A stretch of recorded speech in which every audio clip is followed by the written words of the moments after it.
तो चलो सभी आ गए हैं। ऑडियो क्लियर है? तो मैं क्या बता रहा था कि फायर एक्सटिंग्विशर में क्या होता है, एक कंपार्टमेंट में सोडा, सोडा का मतलब ये बेकिंग सोडा होता है, दूसरे में एसिड होता है। जब उसको हम शेक करते हैं तो दोनों मिक्स कर जाता है और रिलीज करता है CO2 गैस। ना CO2 गैस जब भी किसी फायर के ऊपर हम डालते हैं तो CO2 गैस क्या होता है, जैसे मान लो यहाँ पे ये फायर है, तो CO2 गैस क्या करता है ना, इसके ऊपर एक ब्लैंकेट फॉर्म कर देता है इस तरह से। ये हो गया CO2 गैस का ब्लैंकेट। ठीक है, तो CO2 गैस, ये दिस वाज फायर, ये फायर था, तो CO2 गैस ने ऊपर से क्या किया, एक ब्लैंकेट फॉर्म कर दिया। एज अ रिजल्ट क्या होता है, ऑक्सीजन की सप्लाई कट हो जाती है, O2 सप्लाई इज कट। और जब O2 सप्लाई कट हो जाता है तो फायर जो होता है वो एक्सटिंग्विश कर जाता है, वो बुझ जाता है। क्योंकि हमें पता है कि फायर को या कंबशन होने के लिए ऑक्सीजन की जरूरत है। अगर ऑक्सीजन अवेलेबल नहीं रहेगा तो फायर क्या हो जाएगा, एक्सटिंग्विश हो जाएगा। यहां तक सभी बच्चों को क्लियर है कंसेप्ट? कोई डाउट कुछ है पूछ लो, फिर हम नेक्स्ट टॉपिक स्टार्ट करेंगे।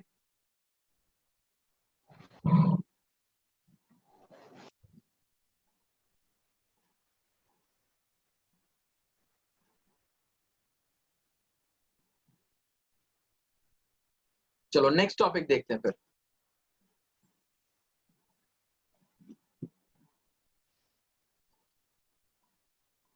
Next is washing soda. Washing soda का फॉर्मूला होता है Na2CO3.10H2O। ठीक है, Na2CO3.10H2O। अब ये एक्चुअली क्या होता है कि Na2CO3 that is sodium carbonate में जब हम वाटर ऐड करते हैं, ठीक है, सोडियम कार्बोनेट में जब हम वाटर ऐड करते हैं तो ये बन जाता है Na2CO3.10H2O। ये जो .10H2O है इसको हम बोलते हैं water of crystallisation.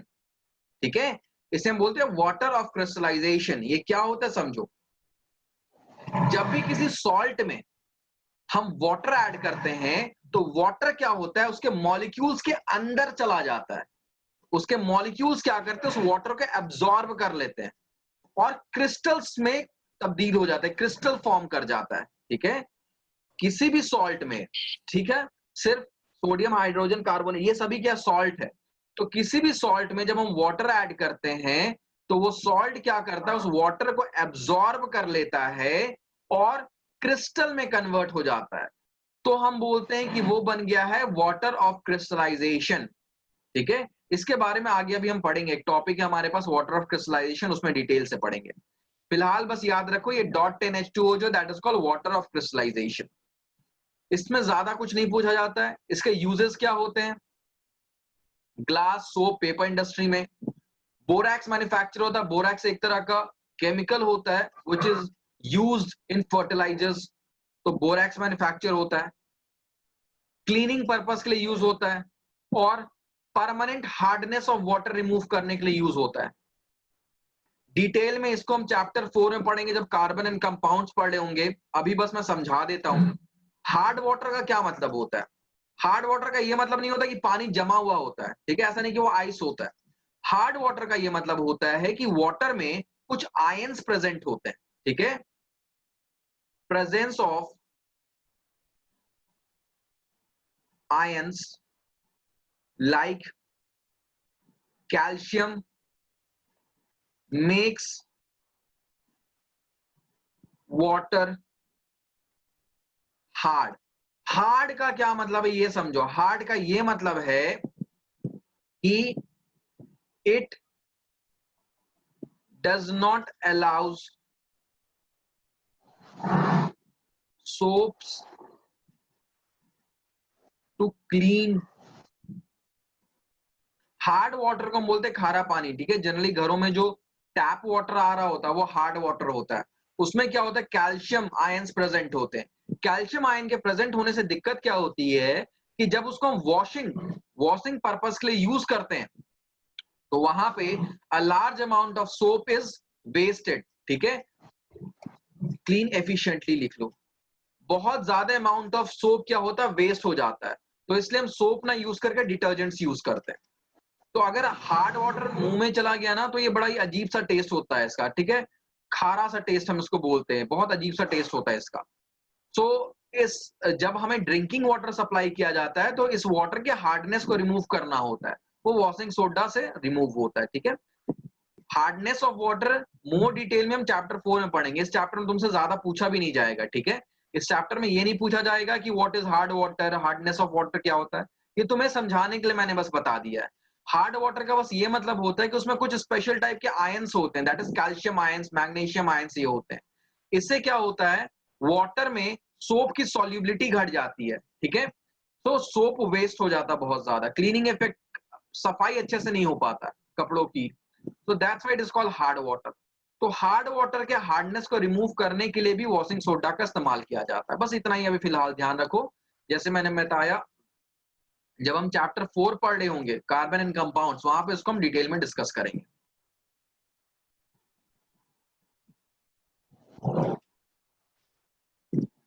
Next is plaster of Paris, जिसको हम पीओपी भी बोलते हैं। इसका फॉर्मूला होता है calcium sulphate hemihydrate CaSO4 dot half H2O। Half H2O की वजह से हेमीहाइड्रेट नाम पड़ा है इसका, ठीक है। अब देखो एक्चुअली होता क्या है, जिप्सम जो कि CaSO4 डॉट 10H2O होता है, जब उसको हीट किया जाता है, जिप्सम भी एक तरह का सॉल्ट होता है, जब उसको हीट किया जाता है 373 kelvin, that is 100 degree Celsius, तो क्या करता है, it loses water molecules and become plaster of Paris, और वो प्लास्टर ऑफ पेरिस बन जाता है। समझने के लिए देखो कि जो पैकेट में आता है ना, जैसे पीओपी जो आता है वो पाउडर होता है, घरों में तुम लोगों ने बहुत बार देखा होगा पीओपी इस्तेमाल होता है। तो पीओपी क्या होता है, व्हाइट कलर का पाउडर होता है। जब उसमें हम वाटर ऐड कर देते हैं ना, जब उस पीओपी में हम वाटर ऐड करते हैं तो वो हार्ड सब्सटेंस थोड़ी देर में सूख जाता है, बहुत हार्ड सब्सटेंस बन जाता है, तो दैट इज कॉल्ड जिप्सम, उसको हम जिप्सम बोलते हैं, ठीक है। तो अगर पीओपी में वाटर को ऐड किया गया तो वो जिप्सम बन गया। और इसका अगर हम रिवर्स बोले कि जब जिप्सम को हीट किया जाएगा कितने पे, 373 केल्विन पे, तो वो क्या बन जाएगा, पीओपी और वाटर में कन्वर्ट हो जाएगा। वाटर इवापोरेट कर जाएगा तो बचेगा हमारे पास पीओपी। तो पीओपी का यूज किस लिए होता है, फ्रैक्चर बोन्स के लिए, टॉयज के लिए, और सरफेसेस स्मूथ करने के लिए। घरों में जो वॉल्स होते हैं उसमें पीओपी लगाया जाता है, जिससे वॉल्स जो होते हैं काफी स्मूथ हो जाते हैं, ठीक है। इसमें कोई डाउट, देखो जिप्सम और पीओपी में बच्चे बहुत ज्यादा कंफ्यूज होते हैं, फॉर्मूला गड़बड़ करके आ जाते हैं, ध्यान रखना। पैकेट जो आता है मार्केट से वो होता है पीओपी, और जब उसमें पानी मिला दिया जाता है वो बन जाता है जिप्सम, ठीक है। इसमें कोई डाउट यहाँ पे,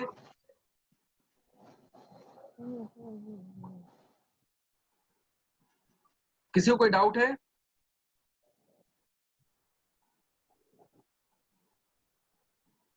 चलो आगे बढ़ते हैं।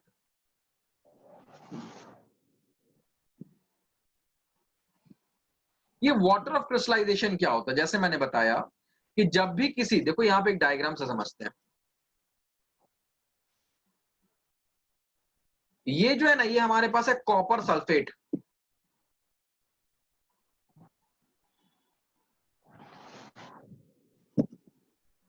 जो ड्राई है, ठीक है, इसको बोलते हैं एनीहाइड्रस, मतलब इसमें वाटर ऑफ क्रिस्टलाइजेशन प्रेजेंट नहीं है। अब इसमें अगर हम वाटर ऐड कर देते हैं तो ये इस तरह से क्रिस्टल बन जाता है, ये है copper sulphate crystal.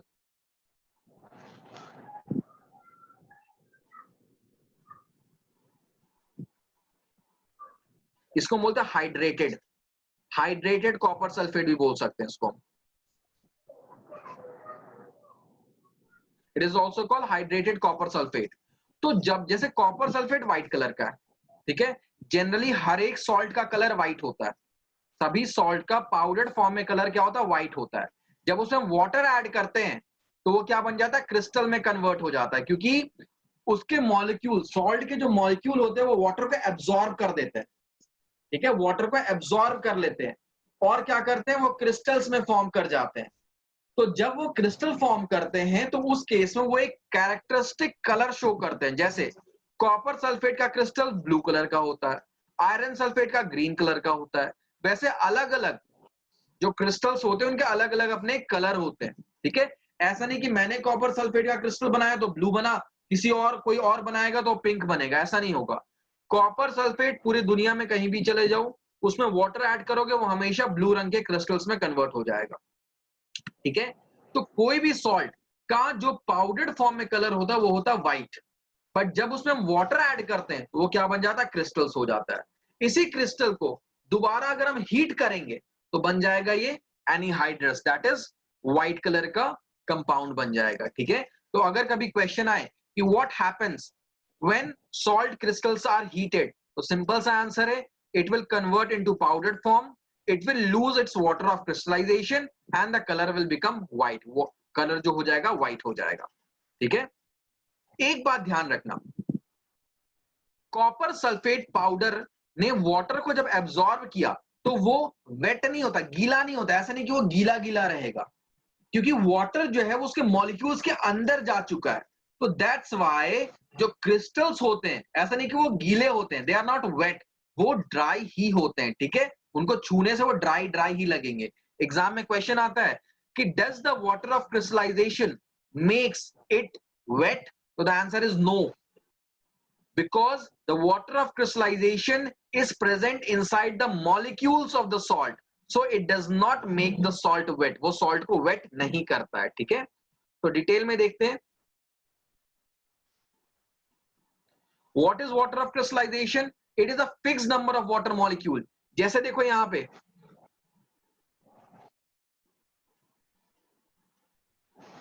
Copper sulphate हमेशा कॉपर सल्फेट का एक मॉलिक्यूल, इसका क्या मतलब, इसका यह मतलब है कि 1 CuSO4 molecule has 5 water of crystallization। जब तुम कॉपर सल्फेट जो व्हाइट कलर का है उसमें जब तुम वाटर को ऐड करोगे तो एक कॉपर सल्फेट का मॉलिक्यूल 5 वाटर ऑफ क्रिस्टलाइजेशन को एब्सॉर्ब करेगा, ये फिक्स्ड है। ऐसा नहीं कि कोई 6 करेगा कोई 7 करेगा, नहीं, it is a fixed number of water molecule जो कि सॉल्ट एब्सॉर्ब करता है। उसी तरह से Na2CO3 सोडियम कार्बोनेट, ये 10 वाटर ऑफ क्रिस्टलाइजेशन को एब्सॉर्ब करता है। जिप्सम CaSO4 2H2O, ये 2 वाटर मॉलिक्यूल्स को एब्सॉर्ब करता है, ठीक है। तो एग्जाम में क्वेश्चन भी आ सकता है what do you mean by CuSO4.5H2O, तो तुम लिखोगे 1 CuSO4 molecule has 5 water of crystallisation, इसका ये मतलब है, ठीक है। अच्छा मुझे एक बात बताओ कि पीओपी का हमने देखा फॉर्मूला होता है CaSO4.12H2O, तो क्या इसका यह मतलब हुआ कि एक CaSO4, क्या इसका यह मतलब हुआ कि 1 CaSO4 molecule has half molecule of water? Chat में मुझे बताओ क्या ये मैंने सही लिखा है, 1 CaSO4 has half molecule of water, क्या ये मैंने सही लिखा है? क्या तुम्हें सही लग रहा है? तुम्हें क्या लगता है क्या ये सही है या गलत है? क्या एक CaSO4 मॉलिक्यूल हाफ वाटर के मॉलिक्यूल को अपने पास रख सकता है?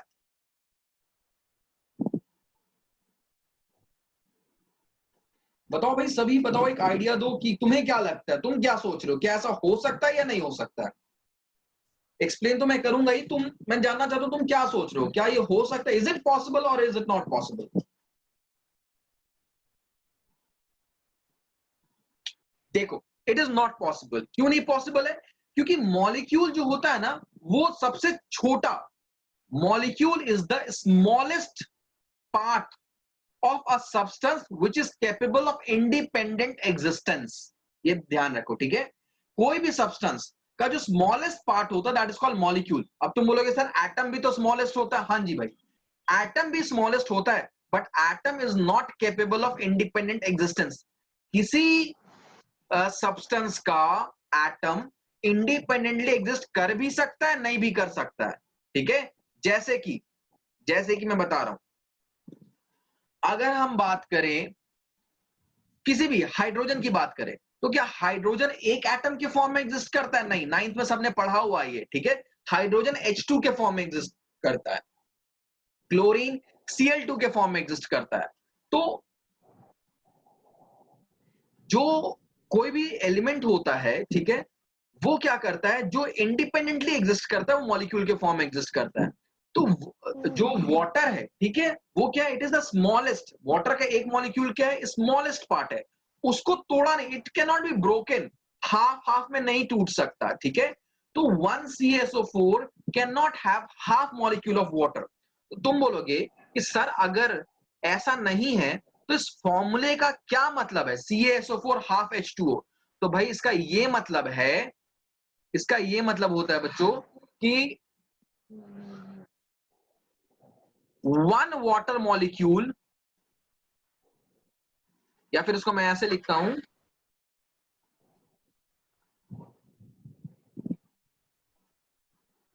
2 CaSO4 shares 1 molecule of water, ठीक है। वाटर का मॉलिक्यूल हाफ हाफ में ब्रेक नहीं हुआ है, उसको क्या किया, 2 CaSO4 ने आपस में शेयर किया है। जैसे कि सपोज ये अगर वाटर का मॉलिक्यूल था, इट वाज H2O, तो क्या है, इसे 2 CaSO4 कनेक्टेड है, CaSO4 यहां पर एक कनेक्टेड है और एक CaSO4 यहां पे कनेक्टेड है। तो हम बोलते हैं कि एक वाटर का मॉलिक्यूल 2 CaSO4 कनेक्ट करके, so this is the right thing. ये राइट है, ये रॉन्ग है। आई बात समझ में? 1 मार्कर क्वेश्चन पूछा गया था कि CaSO4 हाफ H2O, क्या ये मतलब होता है कि क्या बोलते हैं, एक CaSO4 half molecule of water को रखता है? तो the answer is no. It means that 2 CaSO4 molecules share 1 molecule of water, ठीक है। Is it clear to everyone? सभी को क्लियर है ये कंसेप्ट? फाइन।